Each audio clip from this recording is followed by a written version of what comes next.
everybody, my name is Christine and welcome to my sewing room. I want to thank everybody who has recently subscribed and those of you who keep coming back to my channel. All of the interaction helps my channel to grow. Today I'm wearing the Remy Raglan by Sew House 7. I sewed it up in this maroon colored rayon that I got from fabric.com, and I have paired it with my Clio Pinafore by Tilly and the Buttons. Now I have reviews for both of these patterns and I'll link them in the discussion box below. And as usual, everything and anyone that I talk about where possible, I will link below. And let me give you a little view of my outfit.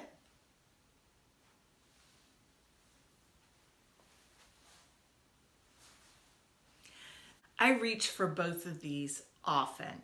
When we last spoke, I talked about how I needed to do a big cleanup and overall tidying both of my sewing space and of my home, and that I might not be sewing as much this week. I think I underestimated how much I needed to do in this sewing room, and I wanted to do a proper tidy up. So I completely emptied out my sewing room, took things out of containers. I even scrubbed the baseboards.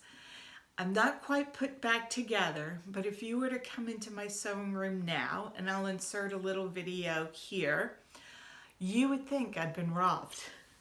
There is that much of a reduction. So what I want to talk about today is not just managing my fabric stash or managing how I am storing my patterns. I've talked about both of those before, and they are indeed something that could be a separate topic. But I'm wanting to take a broader view today and talk about managing my sewing room, because my sewing room was managing me. It had gotten out of hand and I needed to get control. I don't know about you, but I cannot work well when things look chaotic, and things were definitely chaotic here. I had too much. So I identified 4 things that were getting in the way of a peaceful sewing room, and I'm going to talk about those 4 items and how I am addressing them. Item number 1 to why my sewing room was out of control is I had a full class supply of materials and tools that I incorporated into my sewing room.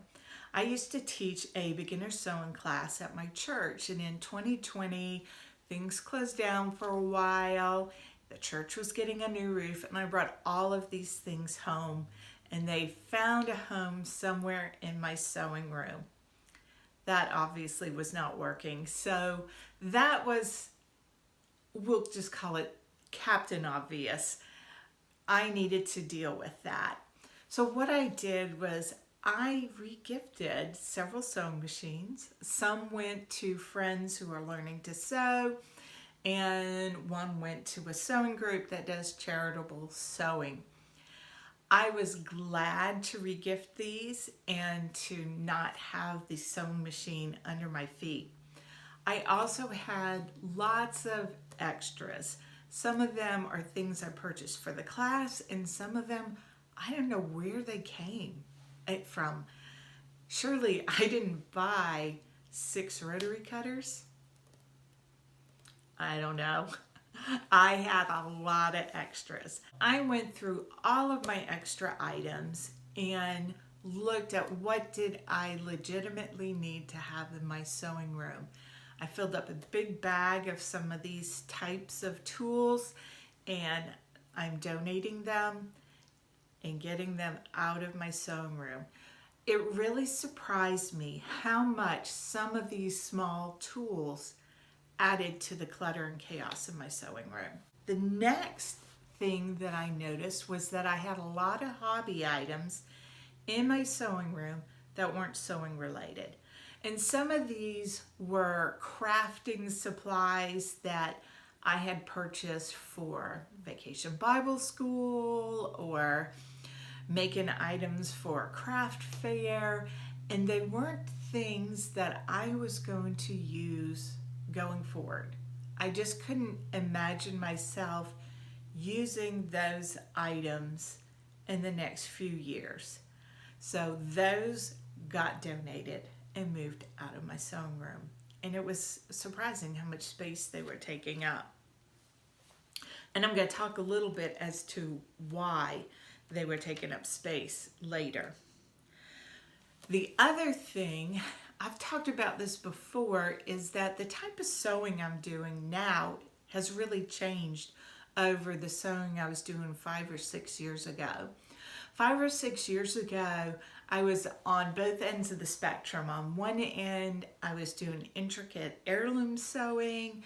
On the other end, it was very crafty type sewing. I was sewing lunch bags. I was sewing all different kinds of bags, pillows, cushions, crafty type items, casserole carriers, those kinds of things. So I had lots of tools, supplies, and materials for those kinds of items still in my sewing room. I did not need as much as what I had. I couldn't envision myself using the supply that I had within the next 3 years or so. Those are all items that I could easily replace. If I got a hankering to sew another casserole carrier, I could go out and get the materials. But I did not need to be trying to manage that and store that in my space. It was making it difficult for me to sew the way I want to sew now. So I'm responsibly donating some of those extra materials. Now there are a few things I'm going to hang on to because I do know that I like to make the occasional bag. I do keep some of the supplies, but I don't need to have it underfoot. So that was a big clear out. The final thing I want to talk about is the way I was storing things. I had really micro sorted some of my fabrics. I had a container for PUL fabric. I had a container for mesh and nylon. I had a container for you name it. I had really finely categorized things. In part, I was using containers that I had. And there is where I went very wrong. I was trying to just use what I have for storing, and I had a lot of awkward size containers. I had some long, flat ones that are great for storing under the bed, but they're not so great for if you're trying to stack them on shelves. They really took up a lot of space. I had some tall but small containers. I was just not very smart about how I was storing things. Before I started this project, I thought that I would see the biggest change from getting rid of the extra sewing machines and some of my extra tools and fabric that I had purchased for the class. I thought the class supplies was the major culprit, but it wasn't. The major culprit, the major problem in my sewing room was that I was using lots of containers and awkward sized containers, and it was more the containers than what I actually had. It just amazed me. So by emptying out those boxes, and I'm going to insert a photo here. I'm going to go take a picture. I haven't taken it yet, of my stack of empty boxes.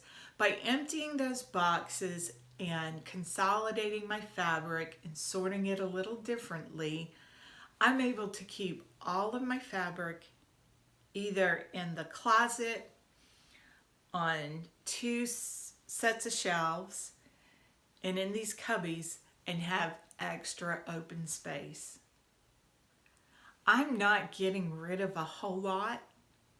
I mean, other than the sewing machines, they took up space, but they were in a couple of rooms.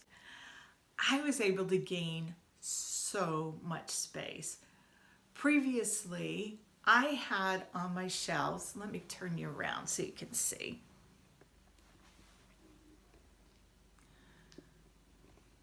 So on those wire shelves, there's one there and one there. I had them so loaded down that it covered most of my diplomas and everything was packed to the gills. My calyx unit, the top was loaded. Every cubby was loaded. I had things stored in the corners of the room. I couldn't slide my ironing board. I still have some things I need to put away there. My sewing desk was covered, and underneath that table was loaded with stuff.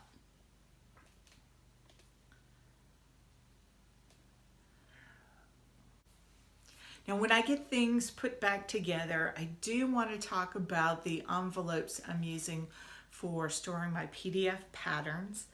I love them. I talked about them in an earlier video, which I'll link up here. It's really making my PDF storage more manageable. The other thing that I didn't mention was that my sewing cabinet I kept open all the time, and it's on wheels for a reason, so that you can push it out, open it up, close it, put it back. And I realized that it was just taking up too much floor space, and I've closed it up for now. And when I need to sew on this machine, I'll pull it forward, open it up. It will only take a few moments, and that is allowing me to have more floor space in my already crowded sewing room. Unscientifically, I think 80% of the videos I've watched in the last week have been about clearing, tidying up, destashing, cleaning up a sewing room. Last night before I went to bed, I saw Lauren Guthrie had just posted a video talking about organization and how she took control of her sewing room at home. And I think it was really interesting and matched up what I had learned from professional organizers, is that people tend to go in two directions when organizing.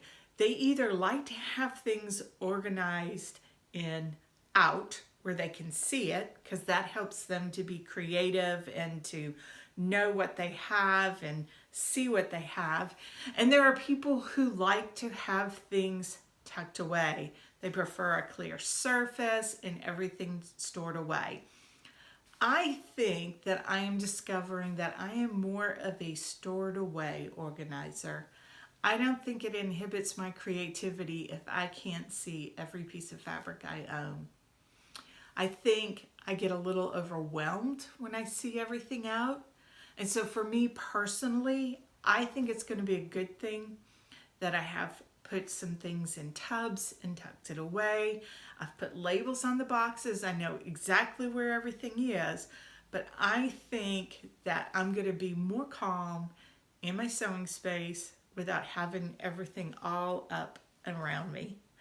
What kind of organizer are you? Do you like to have things out so you can visually see it? Or do you prefer to have everything tucked away in a clear surface? Now, I can't tuck everything away. I have a thread board behind me.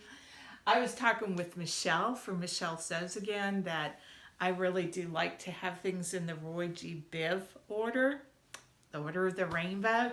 And I'm looking at my colors and it's driving me a little nuts, but I'm going to resist that I don't have it in what I consider the proper order, the order of the rainbow, the color spectrum. So I do have things out and handy, but I don't have everything I own out and handy. And I think particularly with the fabric, I like having it tucked away. I do not have so much that I don't know what I have, and I think this is going to work for me. But I've probably said that before in other sewing organizing videos. Let me know if you have any tips for us on how you organize your sewing room. Do you have any great ideas that we could all learn from? I'd love to hear how you organize.